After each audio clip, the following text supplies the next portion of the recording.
시편 107편 1절에서 3절까지입니다. 오늘 말씀은 시편 107편 1절에서 3절까지입니다.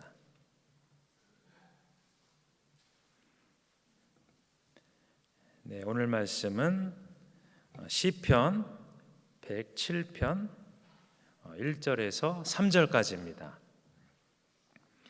네, 세 절입니다. 우리 다 찾은 줄 믿고 다 같이 합독하시겠습니다. 시작. 여호와께 감사하라. 그는 선하시며 그 인자하심이 영원함이로다. 여호와의 속량을 받은 자들은 이같이 말할지어다. 여호와께서 대적의 손에서 그들을 속량하사 동서남북 각 지방에서부터 모으셨도다. 아멘. 네, 오늘 말씀은 우리가 드려야 할 찬양이라는 제목으로 말씀을 나누겠습니다. 네, 세상에는 법과 관습이 있습니다.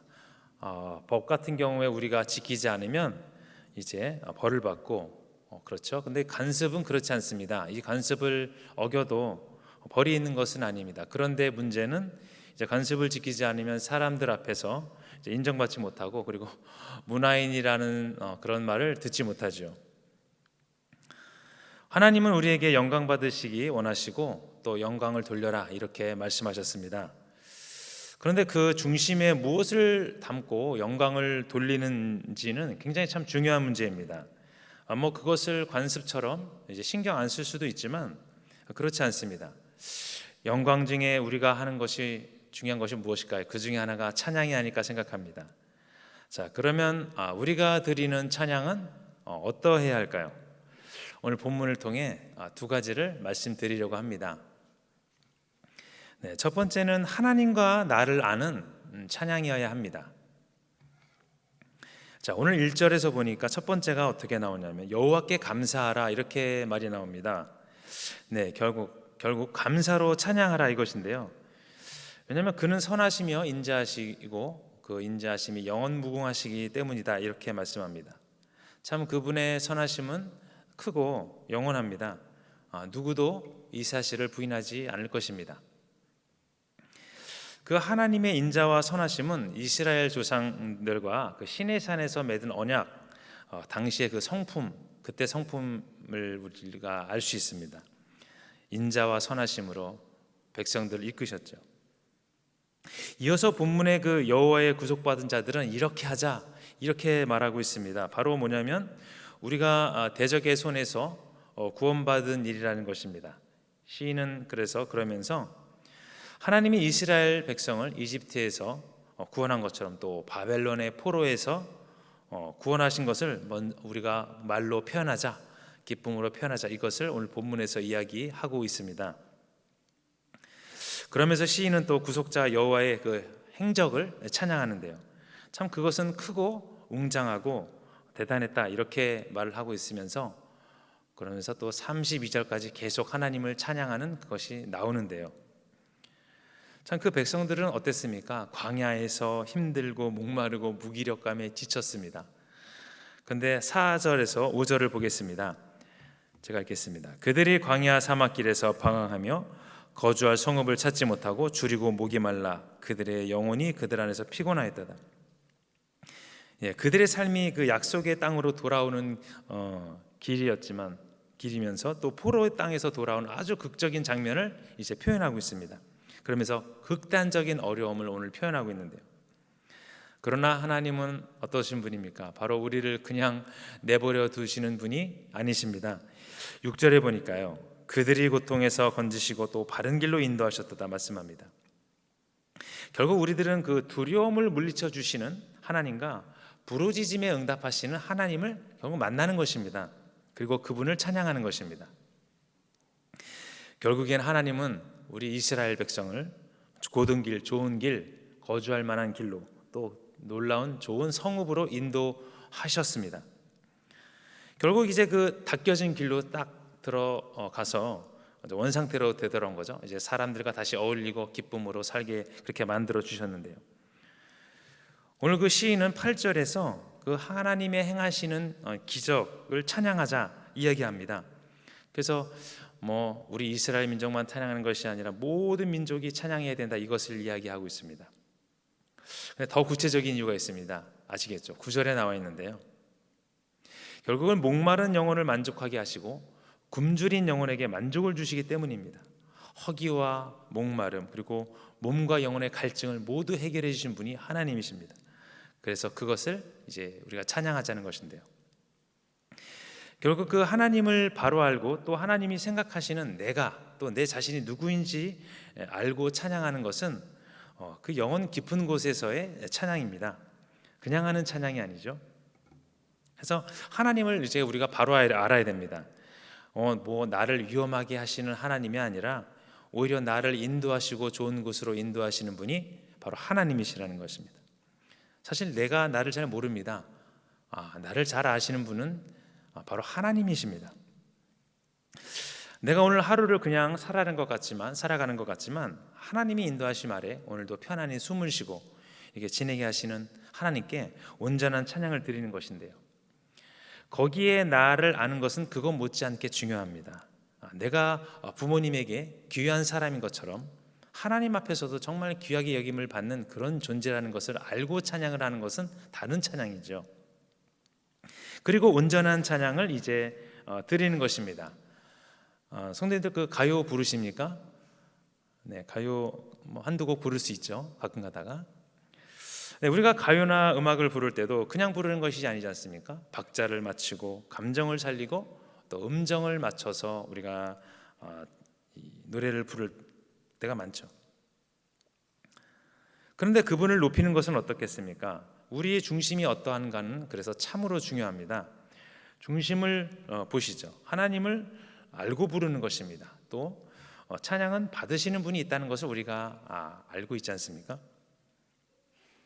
하나님이 황소를 드림보다 한 곡의 찬양을 받으시겠다고 말씀하신 하나님께서 우리의 영혼을 담아서 찬양하는 것. 네. 근데 그 많은 경우 매너리즘에 빠져서 형식적인 찬양이 될 때가 많은 것 같습니다. 하나님을 알고 부르는 것보다는 이제 박자와 음정에 치우쳐서 어떤 그 박자 비트 그런 거죠. 그런 경향도 많이 있는 것 같은데요.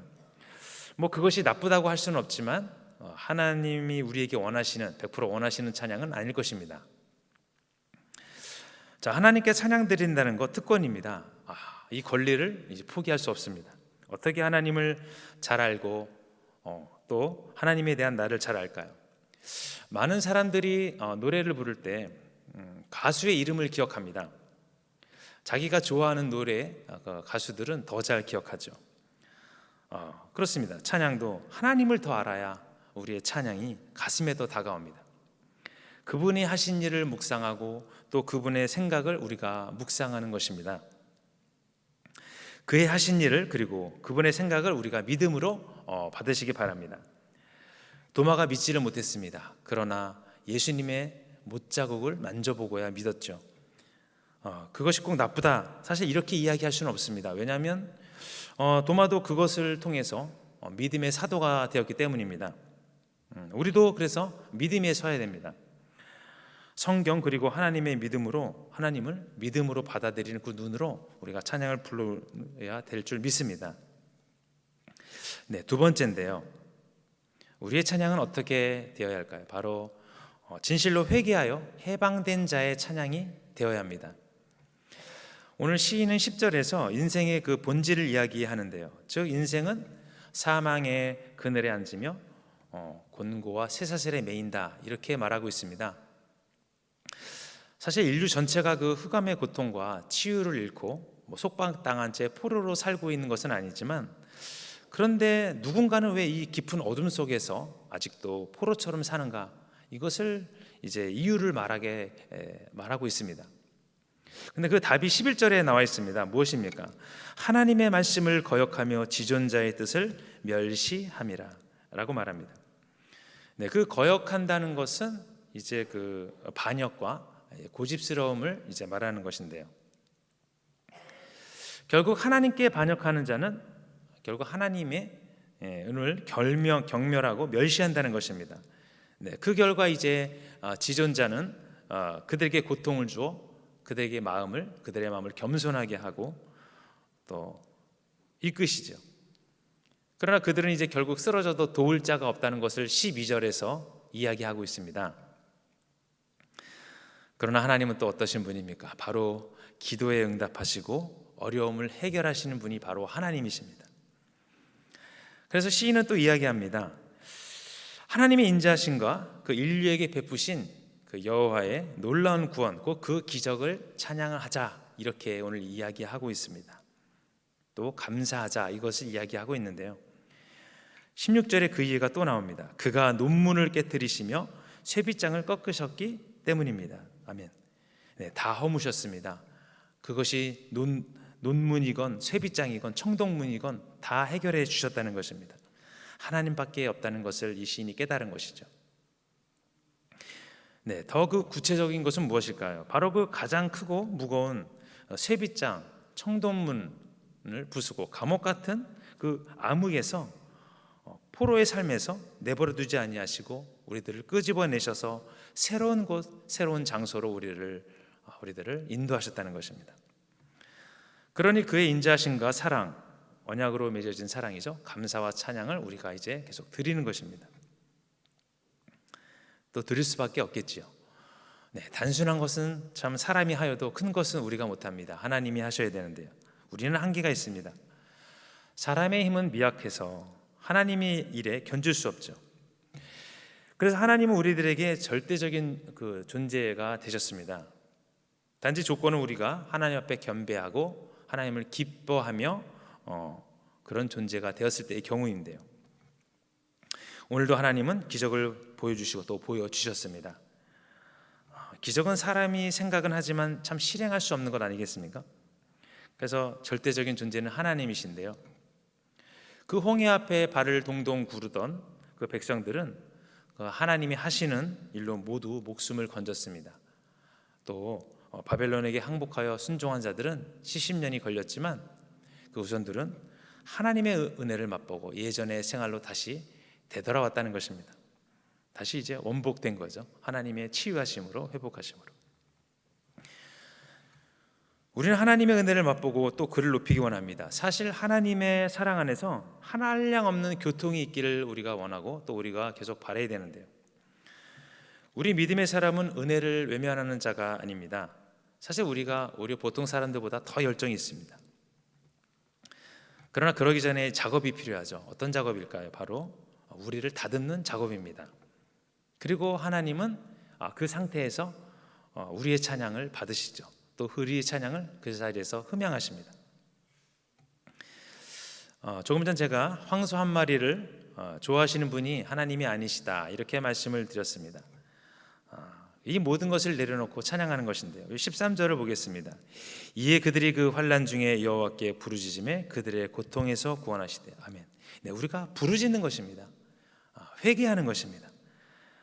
비우고 나아가 하나님의 구원하심을 이제 맛보는 것입니다. 그리고 찬양하는 것인데요. 오늘 회개함으로 정결케 된 마음에서 죄로부터 해방받고 모든 장애물을 제거한 후에 이제 하나님께 달려가는 것입니다. 모든 그 흑암과 사망의 달콤함을 모두 뒤로 한 채 나의 달려갈 길을 이제 하나님께 달려가서 하나님이 예비해 놓으신 곳에서 이제 하나님을 높이고 찬양하고 영광 돌리는 것입니다. 그 먼저가 무엇입니까? 네, 회개입니다. 오늘도 우리가 또 많은 또 죄를 지을 수 있습니다. 하루 동안 1시간 가운데서도 많은 생각, 그렇습니다. 다 회개하는 거죠. 그 악한 자들은 어지럽히고 힘들게 합니다. 또 어지럽히게 만들죠. 그러나 우리가 회개를 통해 하나님과 연결된 후에는 이제 그 일을 이루시는 그분께서 우리를 이제 긍휼히 여겨 주신다는 것입니다. 그래서 이제 회개를 통해 하나님과 연결된 후에 찬양은 이제 하나님을 굉장히 기쁘게 합니다. 올바른 이제 찬양이 되는 것입니다.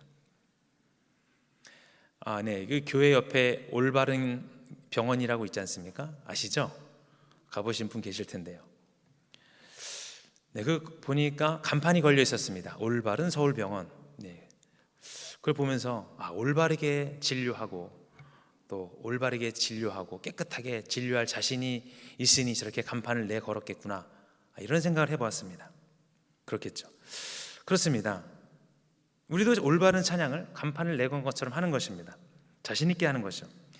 결국 죄를 멀리하시고 그것을 원하시지 않는, 그 죄를 짓는 걸 원하지 않는 주님께 우리의 마음을 싣고 나아가는 것입니다. 하나님과 나를 알고 회개로 이어지는 찬양에서 하나님의 응답의 시작이 이루어짐을 믿습니다. 자, 그러면 어떻게 내 마음을 이기고 다스려서 하나님 앞에 더 잘 나아갈 수 있을까요? 무조건 회개를 위한 회개가 아니라 하나님에 대한, 하나님을 만나기 위한 회개가 되어야 할 줄 믿습니다. 그러기 위해서 일단 나를 봐야 할 것입니다. 내가 나한테 소홀히 한 것은 없는지, 또 우리 가정을 보기 원합니다. 짐진 남보다는 내 가족, 내 이웃에게 내가 어떻게 대했는지 한번 생각해 보기 원하는데요.